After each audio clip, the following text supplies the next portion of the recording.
더 멀리 가고 싶다. 더 멀리 더 자유롭게 날고 싶다. 대한해협을 가는 동안 근 1시간 정도밖에 안 되는데 이제 그 맛을 본 거라서 정말 더 자유롭게 더 멀리 날고 싶다라는 생각이 더 듭니다. 일본으로 가는 중에 ATC에 어려움은 없었습니까? 일본 ATC는 저희가 ATC로 이제 편집을 해서 한번 보여드릴 건데 저도 되게 어버거렸고 받심하시는 것보다 조금 알아듣기가 조금 힘든, 제가 경험이 없다 보니까 또 그런 걸 수도 있고 애초에 좀 많이 익숙하게 듣고 갔어야 되는데 그래서 처음에 좀 많이 이렇게 두세 번, 제 통신기에는 이제 리플레이 하는 기능이 있거든요. 그래서 한 번 듣고 몇 번씩 리플레이 하면서 들었던 상황이었습니다. 받심 말고 현지 로컬 통신을 좀 인터넷으로 듣고 그렇게 가는 걸 추천드립니다. 저도 이번에 좀 경험을 해서 그렇게 연습을 좀 해야 되겠습니다.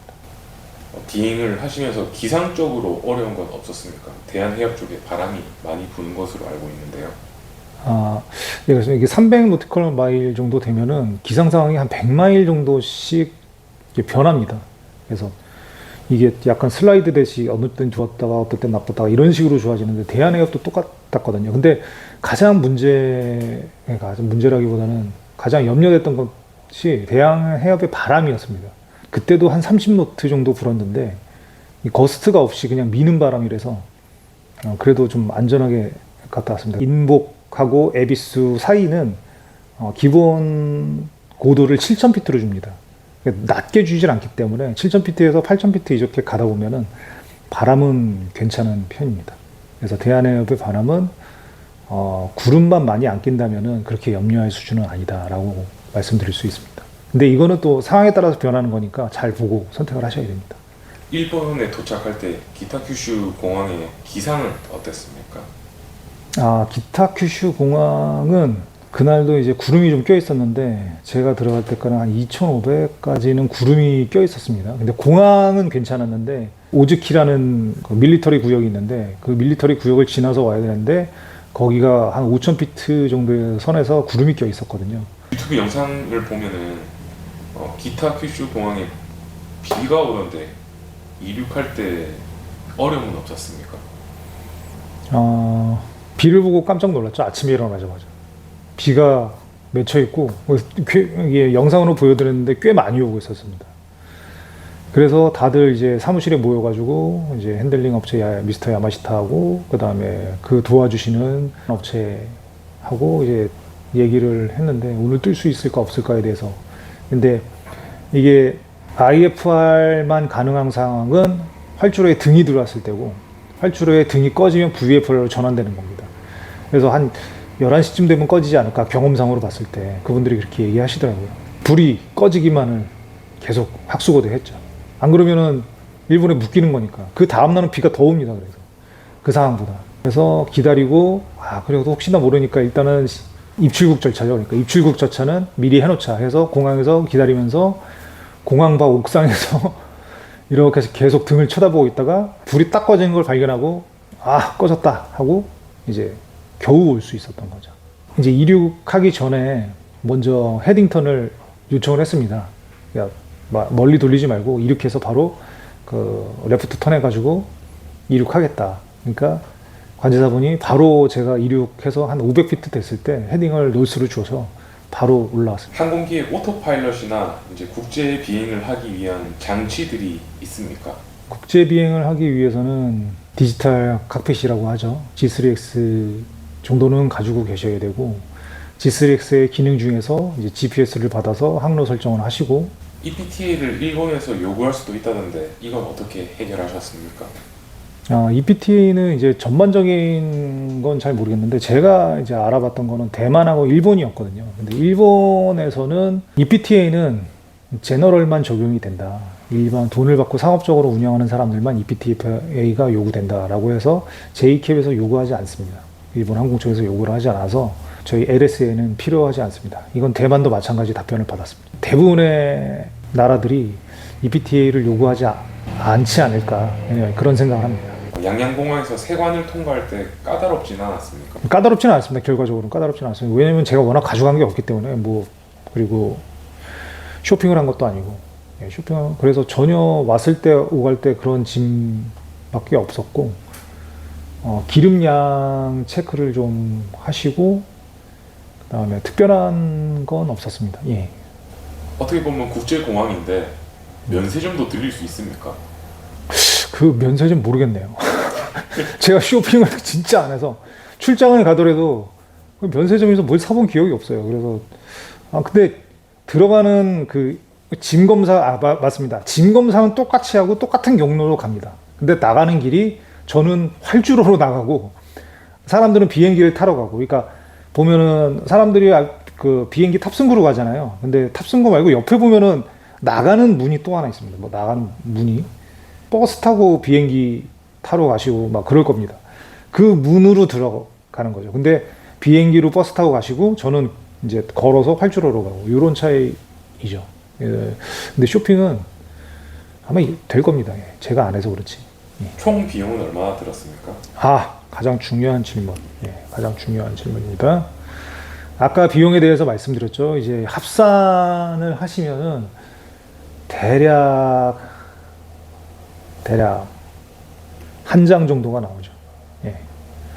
1,000만 원인데 이게 핸들링 비용만 근 1,000만 원이고 거기에 이제 협회 가입비나 뭐 이런 것들 그렇게 하면 1,200 정도 쓴 것 같고 그다음에 기타 비용은 뭐 예. 한 1,200 가까이 정도 든 것 같습니다. 그러니까 이런 거죠. 한 번 일본 비행의 비행기 값으로만 1,200을 태워 뭐 이런 겁니다. 예.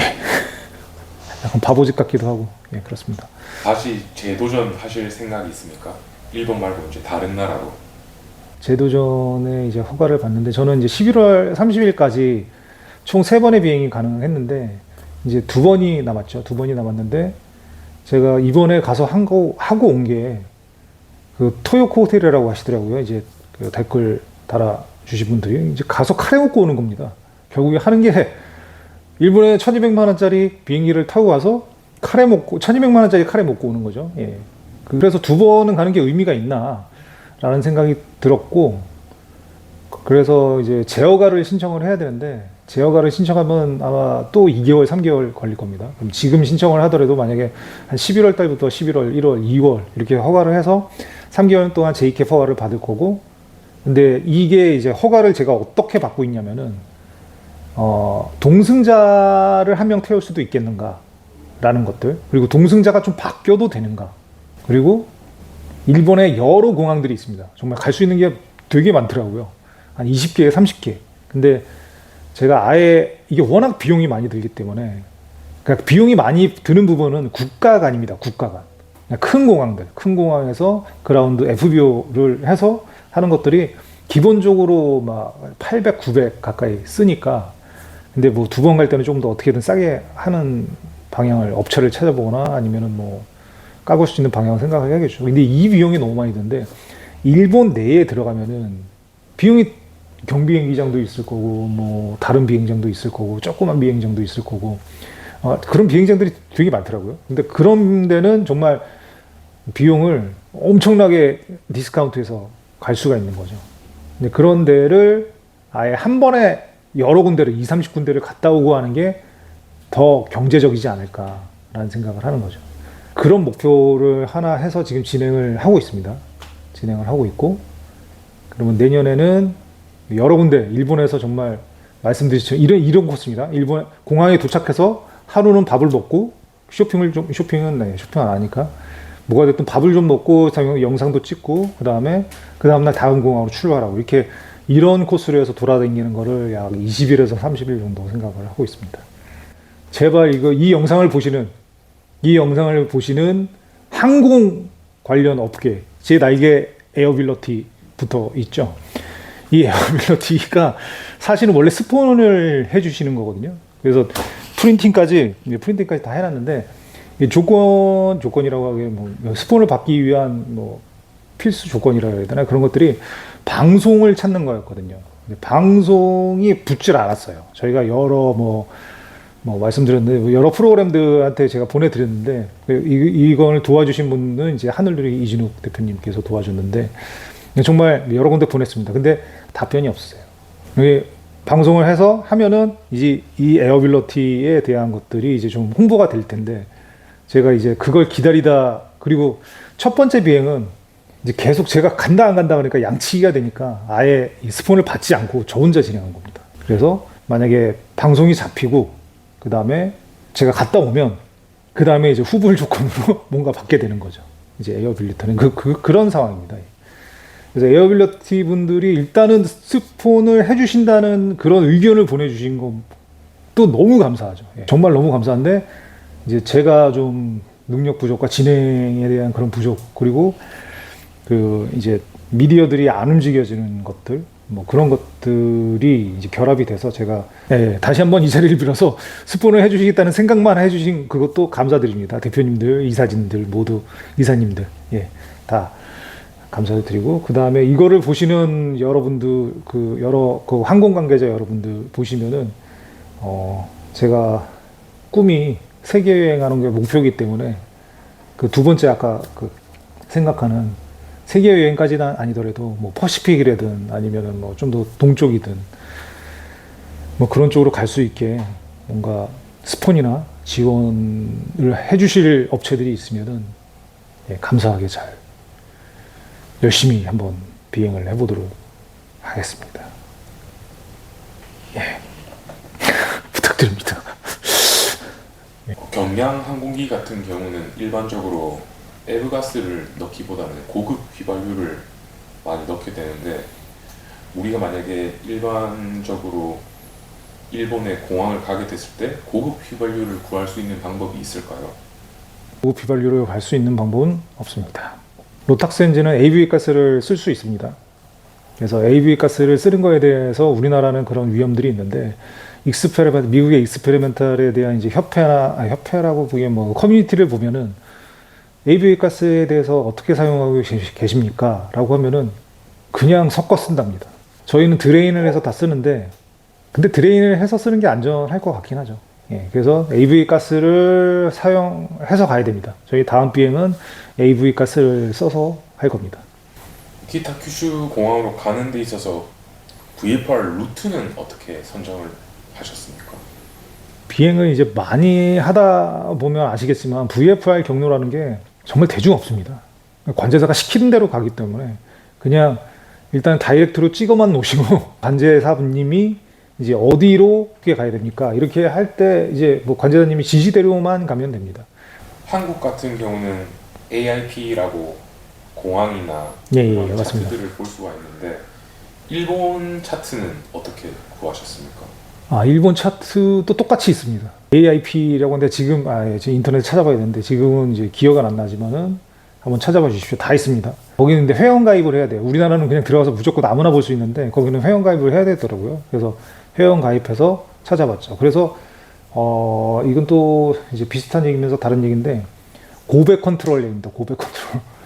저희는 MCRC처럼 한국을 통과하는 MCRC가 딱 이렇게 크게 있는데 일본은 그렇지 않아요. 지역 아주 뭐 어떻게 보면은 뭐 도단위처럼 해상에도 이렇게 되게 여러 개로 나눠져 있습니다. MCRC가 존재하지 않아요. 어디서 찍어 보셔야 되냐면은 가민 파일럿 앱이나 아니면 푸어플라잇에 있습니다. 마지막으로 하고 싶은 말씀이 있습니까?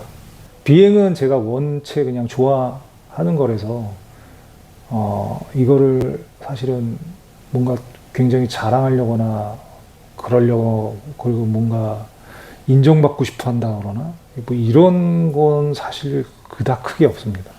아까 말씀드렸다시피 자유 있잖아요. 자유. 정말 자유스럽게 난다. 그렇게 날고 싶은 거죠. 정말 훨훨. 그런 꿈들을 아마 다 가지고 계실 거라고 생각을 합니다. 그래서 저는 사실 취미가 아무것도 없죠. 저는 골프를 치지도 않고 뭐 술을 마시지도 않습니다. 담배도 안 피고. 그리고 뭐 특별하게 하는 거는 제가 배틀그라운드 헬스 뭐 이 정도 돈 안 드는 거 이런 것만 하고 지금 올인하고 있죠.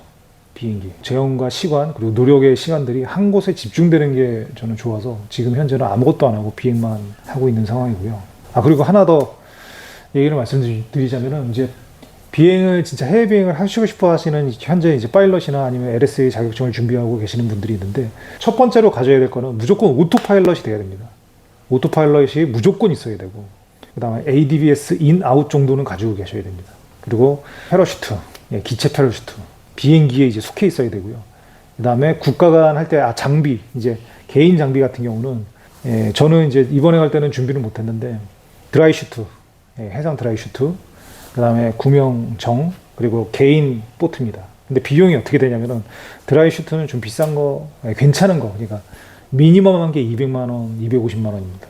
구명조끼는 저는 지금 낚시용으로 한 10만 원짜리 했는데 항공용은 한 100만 원 합니다. 그게 왜 그러냐면은 헬기에서 이제 구조할 때 걸어 올리는 장치가 있는데 그게 이제 튼튼해야 되기 때문에 그 정도로 하고 그다음에 개인용 포트는 한 300만 원 정도 합니다. 그러니까 제가 가지고 있는 장비는 구명 조끼와 그다음에 구명 보트, 구명 보트 이렇게 그것만 가지고 있습니다. 해상을 갈 때 특히 이제 대만을 갈 때 요구를 하거든요. 일본은 요구는 하지 않았지만 요 구명 보트요. 구명 보트는 이제 해외 크로스 컨트리 바다를 건널 때 꼭 필요하고 두서없이 이렇게 말을 좀 했는데 좀 더 궁금한 사항들은 제가 인터넷 가능한 답변을 달아드리고요. 그리고 경량항공기 LSA로 한국 최초입니다. 그 전에 선배님들이 하셨던 거는 저도 다 알고 있습니다. 그분들의 노고와 그다음에 그 선배님들의 성과는 제가 항상 존경하고 그분들을 따라가고 싶어하는 상황입니다. 저도 그래서 그런 목표대로 한번 흘러가고 싶은 선배님들의 길을 따라가고 싶은 거고요. 근데 저 약간 트는 게 있다면은 저는 이제 LSA로서 도전을 해보고 싶은 겁니다. LSA라는 경량항공기는 약간 날고 싶어하는 자들의 자유의 영역입니다. 화이트 카드를 받아야만 할 수 있는 그런 영역을 운전 면허증만 가지고 할 수 있다는 것 자체가 저는 아주 큰 자유라고 생각을 합니다. 이 분야가 좀 더 넓어졌으면 하는 생각이고 활성화됐으면 하는 생각입니다. 어떻게 보면은 하늘을 날고 싶은 거는 인간의 본능이라고 생각을 해서 그렇게 많은 분들이 도전을 하고 이루었으면 하는 생각입니다. 부가적인 설명을 하나 더 덧붙여주면 물론 충분한 연습과 그리고 준비를 하시고 하셔야 된다는 겁니다. 항상 안전은 본인이 아니라 하늘에선 자신이 지켜야 되는 거기 때문에 누구도 도와주지 않습니다. 본인이 해야 되는 거기 때문에 이 부분은 항상 염려하시고 도전해 주시기 바랍니다. 이상 여기까지 좀 부족한 개인 파일럿, 개인 경량 LSA 파일럿 만PT였습니다. 감사합니다.